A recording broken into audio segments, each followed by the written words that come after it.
Hai sobat sehat, ketemu lagi di acara Bintek, bincang tentang kesehatan bersama Dinas Kesehatan Kabupaten Blora. Oke, banyak kita tahu ya kalau kita searching di Google nih ngomong-ngomong ya di Google, di googling ini ya, 13.000 lebih dari remaja kita di atas 20 tahun maupun di bawah 20 tahun itu banyak sekali yang terkena penyakit tidak menular. Untuk itu bersama saya Kuara Adianti dari Puskesmas Kedung Tuban, saya ditemani oleh narasumber kita kali ini yaitu Dr. Ervina. Selamat pagi dokter. Ya, selamat pagi Mbak Kuara. Yuk kita salam germas dulu ya dokter ya. Oke, boleh. Baik sobat sehat semua, salam germas, sehat, bugar, produktif. Baik, yuk kita bisa lebih ngobrol lebih dalam lagi ya tentang tadi di awal dokter, bahwa kalau pribadi googling sendiri ini ya, kebetulan kalau mungkin pemirsa sehat di rumah ini googling, itu banyak sekali dari remaja kita, kalau saya googling ada 13.000 nih, banyak sekali yang misalnya kena penyakit tidak menular, kayak misalnya kena jantung nih ya, tahu-tahu juga beritanya seringkali ada cuci darah juga. Iya, benar Terus banget. nggak kalah rame lagi kena DM nih, muda sudah kena DM nih, gimana nih dokter? Kira-kira ini ada apa ya dengan kita saat Fenomena ini? ya. Ya Oke. baik. Memang benar banget sih yang sudah disampaikan sama Mbak Kuara. Memang tahun-tahun ini tuh kita dihadapkan pada usia-usia dewasa muda bahkan remaja sudah menderita penyakit tidak menular atau tadi ya hipertensi atau tekanan darah tinggi, terus kencing manis atau diabetes mellitus dan cuci darah ya atau bahkan kegagal ginjal. Nah, Baik. sebetulnya kita harus tahu dulu nih. Nah, PTM itu apa? Jadi PTM atau penyakit tidak menular itu adalah suatu penyakit yang memang tidak ditularkan. Nah, tapi progresivitasnya itu dia berjalan dalam jangka waktu yang lama, Mbak. Nah, Oke, jadi lama, jadi tidak di lama. awal itu dia pasti nggak ada gejala.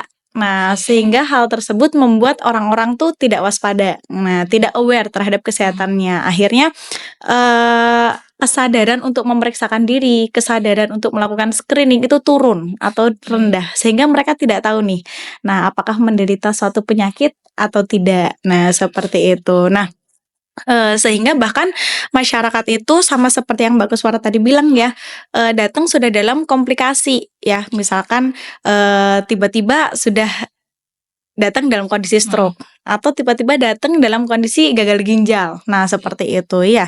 Dan memang menurut riset kesehatan dasar juga yang dilakukan tiap 5 tahunan, terbukti bahwasanya penyakit-penyakit tidak menular seperti darah tinggi, kencing manis, terus kejadian merokok pun juga ikut meningkat secara signifikan. Nah, penyebabnya apa nih? Kira-kira kan itu ya yang harus kita evaluasi. Nah, penyebabnya itu sendiri kita tahu sendiri sekarang era modern ya, perubahan pola makan, junk food, waduh enak di mana-mana ya Mbak ya. Oke. Padahal kita ketahui sendiri junk food atau makanan cepat saji banyak mengandung natrium atau garam. Nah, kalau kita konsumsi dalam jangka waktu yang lama, pastinya tidak baik juga. Nah, untuk kesehatan kita. Yang kedua adalah pola hidup sedentary lifestyle. Nah, misalkan sekarang banyak nih smartphone ya kan, banyak laptop. Nah, kalau kita tidak disertai dengan kesadaran diri, akhirnya ya sudah kita akan berkutat pada teknologi itu. Kita lupa nih untuk beraktivitas, lupa untuk olahraga. Nah, seperti itu. Selanjutnya juga alkohol ya. Konsumsi alkohol, kemudian riwayat perilaku merokok ya, kemudian dari obesitas ya. Selain itu juga ada faktor dari keluarga juga ya. Jadi riwayat genetik atau keluarga juga mempengaruhi salah satu kejadian dari penyakit tidak menular itu sendiri. Baik dokter, luar biasa ya, nih panjang kali lebar nih. Tadi yang bisa saya tangkap tuh yang pertama dia otomatis lifestyle ya. Kalau kita ngomongin tadi di data di awal di remaja tadi, dia otomatis juga FOMO nih ya bahasanya ya, FOMO. Ya FOMO lagi mukbang apa, makanan trennya apa, dia ngikut nih langsung, betul tadi ya lifestyle.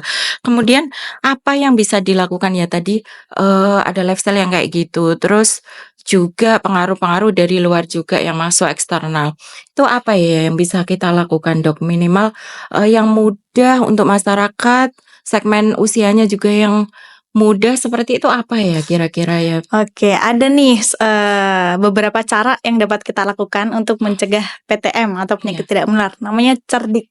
Cerdik, oke. Cerdik Baik ya. teman-teman. Semua yuk lebih cerdik kayaknya ya ini. Yang muda yuk lebih cerdik, yang produktif, yang masih usia produktif sekarang ini mohon cerdik juga. Cerdik nih apa nih dokter ya? Cerdik. Oke, cerdik ya. Iya. Nah, ini nanti untuk sobat-sobat podcast nih harus tahu.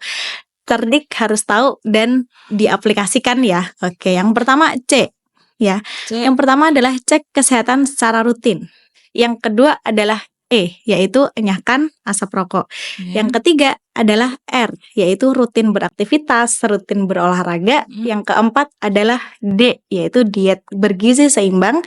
Yang kelima adalah I, istirahat yang cukup. Dan K yang terakhir adalah kelola stres. Jadi memang cerdik ini adalah kependekan dari tips-tips yang bisa kita jalankan untuk mencegah terjadinya penyakit tidak menular. Oke, baik ya. Ternyata cerdik ini punya kepanjangan masing-masing ya. C apa, E apa, R dan seterusnya ya. Nah, dokter tadi dikatakan bahwa C kesehatan secara berkala nih ya. Berkala itu berapa lama ya kalau boleh tahu? Apakah karena tadi di awal ya disampaikan bahwa karena tidak bergejala nih ya, kan kurun waktunya penyakit tidak menular ini lama. Terus belum terasa apa-apa lah, perlunya cek nih berapa lama, entah apakah harus setahun, perlukah 2 tahun atau gimana nih dokter? Oke, jadi memang kita dari tenaga kesehatan sendiri menyarankan cek kesehatan paling tidak minimal 6 bulan. Ya, 6 tiap bulan. 6 bulan kita cekkan. Nanti ketika dicek itu yang dicek apa aja nih? Tensi, ya kan? Setelah itu tekanan darah ya. Setelah itu mungkin denyut jantungnya apakah reguler, teratur atau tidak. Nah, kemudian dari pernafasan, dari saturasi oksigenasi, kemudian dari suhunya, tidak lupa juga ukur tinggi badan dan berat badan. Tahu-tahu ternyata obesitas nih ya kan? Tahu-tahu ternyata underweight nih. Nah, seperti itu. Terus selain itu juga kita lebih menyarankan untuk pengecekan gula dan kolesterol secara berkala seperti itu. Meliputi itu semua tadi ya minimal ya. Oke. Kemudian tadi ini apa ya? Enyahkan asap rokok nih ya. Iya, bener Rokok ini wah cukup menjadi polemik ya. Remaja yang rokok nih angkanya juga tinggi kalau kita ada screening di SD, kemudian SMP, SMA, bahkan nih tidak pandang laki perempuan nih dokter ya. Ternyata perempuan juga pernah nih nyoba ya, walaupun 1 kali hisapan seperti itu kalau di screening di puskesmas seperti itu ya, di sekolah-sekolah. Ini kalau enyahkan asap rokok mungkin banyak nih dok sekali yang bertanya. Kalau kita misalnya di masyarakat ya lagi ketemu sama beberapa orang pertemuan apa itu mesti gini, Mbak gimana sih Mbak caranya berhenti merokok ya? Iya. Terkadang nih yang hadir ini sebenarnya bukan bapak-bapaknya ya, istri-istrinya seperti itu. Alah Bu, mesti ngerokok. Piye Bu caranya ya? Gimana nih dok? Tips mungkin bisa ditambahin ya tipsnya gimana nih berhenti merokok? Iya. Jadi memang kalau enyahkan asap rokok itu sendiri sebenarnya dari kesadaran diri ya. Nah, kita yang nemenin aja bilang Pak berhenti rokoknya. Mau ngomong seberapa kali pun kalau tidak ada kesadaran dalam diri sendiri juga nggak akan ini ya. Oke, jadi memang bapak-bapak atau mungkin ibu-ibu ya sobat podcast di luar sana yang mungkin masih merokok ya, di bagian bungkus itu ada rokok membunuhmu ya. Nah, sebetulnya rokok tidak hanya membunuhmu, tapi membunuh orang di sekitarmu juga. Nah, itu tuh yang ya. di garis bawah ya kalau Bener banget. bener. Kalau bapak-bapaknya mungkin baca merokok membunuhmu merasa Biasa apalah aja cuma ya. saya sendiri ya, padahal ya ada anak, ada istri di situ. Iya, bener banget. Ternyata juga sekitarnya juga mungkin begini.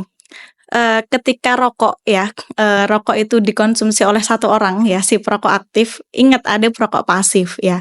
Di situ nanti ada sisa-sisa pembakaran, ada asap yang menempel di baju, menempel di sofa, menempel di tempat tidur yang nantinya mungkin bisa dihirup nih oleh anak istri kita. Nah, itu yang harus diperhatikan. Dan selain dari segi kesehatan juga ada faktor ekonomi. Ya, keuangan yang nanti akan mempengaruhi. Nah, coba deh sehari 1 bungkus, 30 hari berapa bungkus kali berapa tuh? Sudah berapa ya? Iya gitu. Mungkin bisa buat beli telur ya. Lebih ya. Rokok. Baik-baik. Bener banget kayak gitu ya. Jadi memang mari bersama-sama dihentikan rokoknya mulai sekarang. Untuk selanjutnya kita bisa mempersiapkan kehidupan masa depan yang lebih baik mungkin gitu ya. Jadi tadi tipsnya tuh mau tips kayak apa juga kalau niatnya belum ada berarti belum bisa ya. Jadi utamanya adalah niat sih. Setelah itu kalau misalkan memang ada niat, nah pasti banyak caranya, mau diganti pakai permen kah, nah atau mau dialihkan ke rasa yang lain seperti itu selain rokok ya. permen sih biasanya, terus bisa dengan konsumsi es jeruk itu juga Es bisa jeruk membantu. bisa ya. Oh, tuh Membantu nambah lagi tuh gitu. pengetahuannya ya. Cuman ya sekali lagi ya niatnya. Niatnya ya. Niatnya. Oke, kalau banyak juga yang bertanya nih Dok, menganggapnya kan rokok batangan nih ya, merokok itu rokok batangan itu. Kalau yang vape itu gimana ya? Yang vape Waduh. sekarang itu gimana? Itu Iya. juga kadang ditanyakan juga sama berbahayakah dengan rokok batangan yang tembakau itu Dok? Iya, Gimana? sama. Sama ya? Oke, bahan Poinnya kimia adalah tadi itu. sama ya? Sama ya. Iya, Jadi tidak sama. ada ini lebih aman dan sebagainya. Tidak, itu sama Bapak-bapak, Ibu-ibu ya. Baik, sama aja Seperti nih ya, itu. terutama di remaja ini banyak sekali yang dikiranya nih Dok ya, rokok tembakau enggak tapi dia nge-vape nih, sama aja ya. Ya Sama aja. seperti itu. Baik, kita lanjut lagi ya tadi Oke. E sampai E terus R nih, rajin berolahraga atau beraktivitas Iya, fisik benar seperti itu sekali. ya. Kiranya di kita kehidupannya rumah tangga ya sehari-hari seperti itu, kiranya nih kalau yang olahraga ringan apa aktivitas tuh harus berapa lama ya? Kadang-kadang banyak yang ngomong kayak gini nih, "Saya sudah Mbak, tiap hari saya udah capek nih ke Nyapu ya. sawah, nyapu, nyuci dan sebagainya." Ini mungkin bisa bedakan lagi gimana nih ya yang dimaksudkan Oke. untuk olahraga Dok Oke. seperti itu? Jadi memang sebetulnya perlu dibedakan antara olahraga atau aktivitas fisik ya. Kalau aktivitas fisik memang itu yang harus kita lakukan nih rutinitas tiap hari. Tapi kalau olahraga memang kita menempatkan suatu waktu yang mana kita gunakan untuk olahraga. Nah, olahraga itu seperti apa yang direkomendasikan?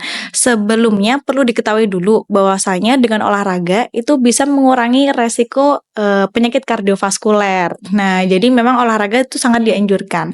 Olahraga dianjurkan paling tidak seminggu 150 menit ya, dibagi 3 sampai 5 sesi olahraga. Jadi mungkin seminggu 3 sampai 5 kali olahraga cukup. Nah, Oke. sekali olahraga 30 sampai 50 menit. Ya, olahraganya apa aja? Bebas aja, tergantung dengan ketahanan fisik. Tidak usah yang terlalu berat ya. Jadi mau jalan kaki, mau jogging, mau bersepeda statis atau bersepeda biasa ya.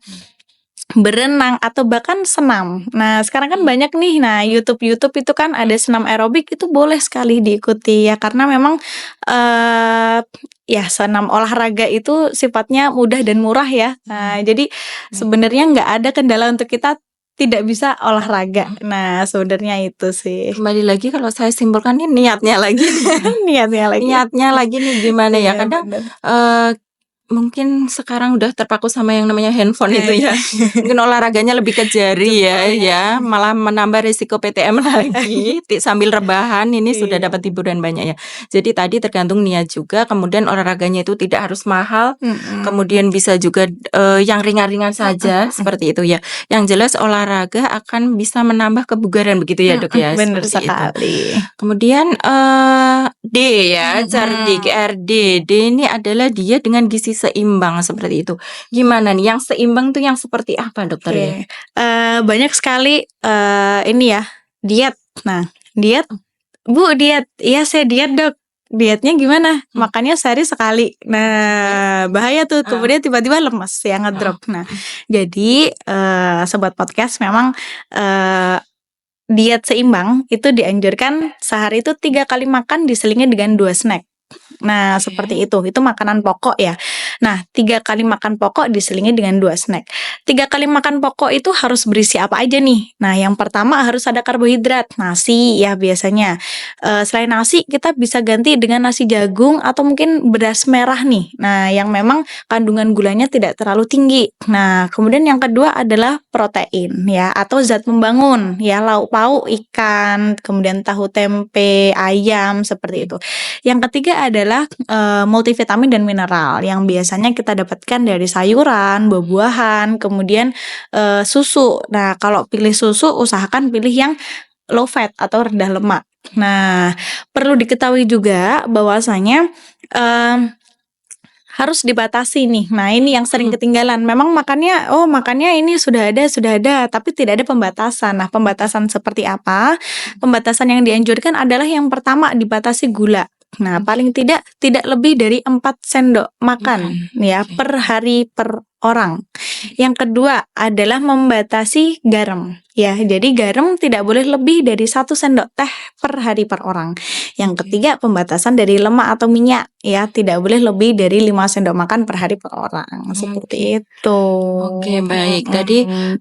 jadi tetap komponen-komponen gizi yang dibutuhkan dalam tubuh Mhm. ini tetap harus terpenuhi Iya, begitu ya benar kalau diet. sekali. Tapi kadang salah persepsi, cuman makan apa aja gitu Nah, terus ya. makanan manis juga Heeh, biasanya kan betul. lebih Terus dan dominan. itu juga jumlahnya cuman tadi ya contohnya sekali tok Iya, gitu ya, sehari tahu-tahu lemes, sekali. ingin mencapai tubuh yang ideal gitu ya, kayaknya nggak Oke. ya.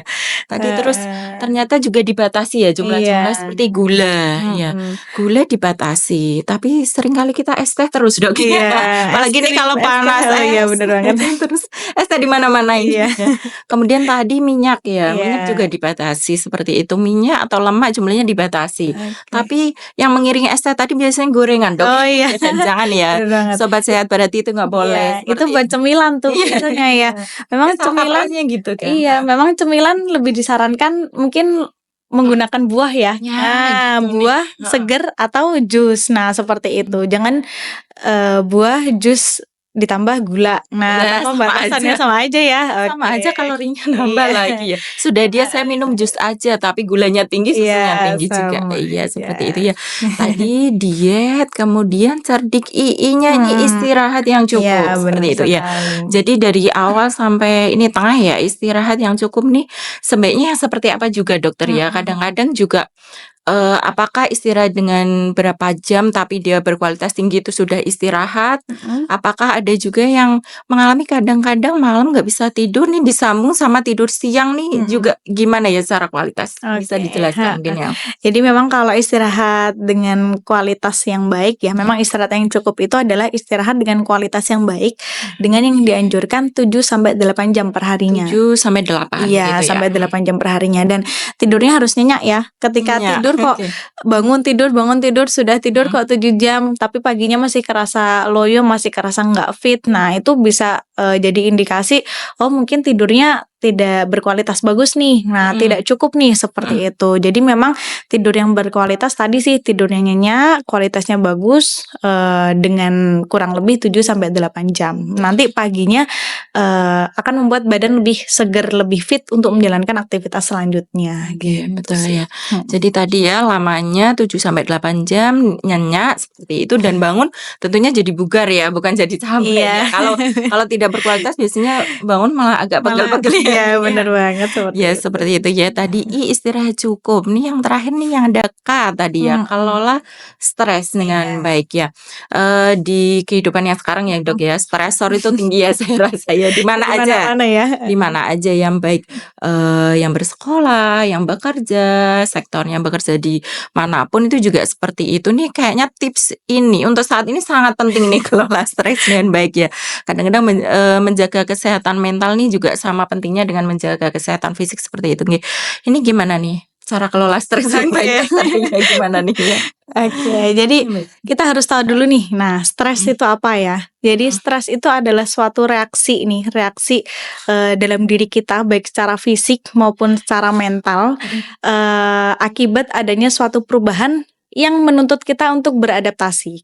Nah, karena ada oke. masalah, nah akhirnya kita muncul tuh stresornya baik nanti secara Oke, fisik maupun mental. Nah, mhm, seperti yang Mbak Kuara tadi bilang ya, mhm, stresnya banyak sekali sumbernya ya. mhm, Dari diri benar, sendiri juga bisa bikin mhm, stres nih. mhm, Dari teman dekat atau lingkungan sekitar kita, keluarga bisa bikin stres. Dari sekolah atau bahkan tempat kerja juga bisa bikin stres iya, juga. Nah, kalau kita tidak mengimbangi dengan kelola stres yang baik, waduh sulit itu ya. Nah, seperti itu ya.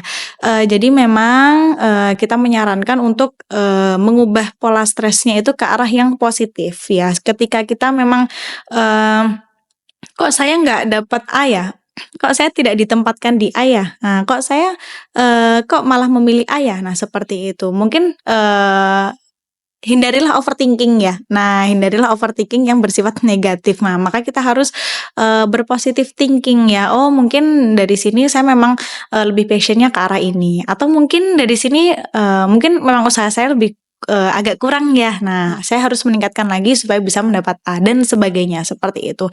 Jadi, kelola stres secara umum ya, nanti yang bisa kita lakukan yang pertama healing. ya. Bahasa Rekreasi ya, healing itu. healing ya. Healing penting. Healing ya, healing atau rekreasi ya.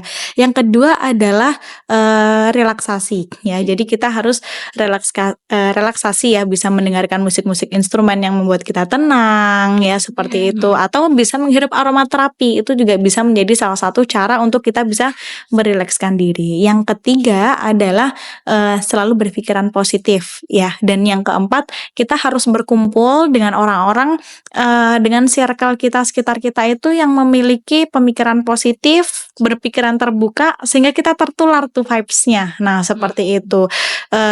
Ketika kita selalu berkumpul dengan berkutat dengan masalah, ya sudah, akhirnya semakin stres lah kita. Nah, itu adalah beberapa tips yang bisa dilakukan untuk mengelola stres itu sendiri gitu. Luar biasa ya.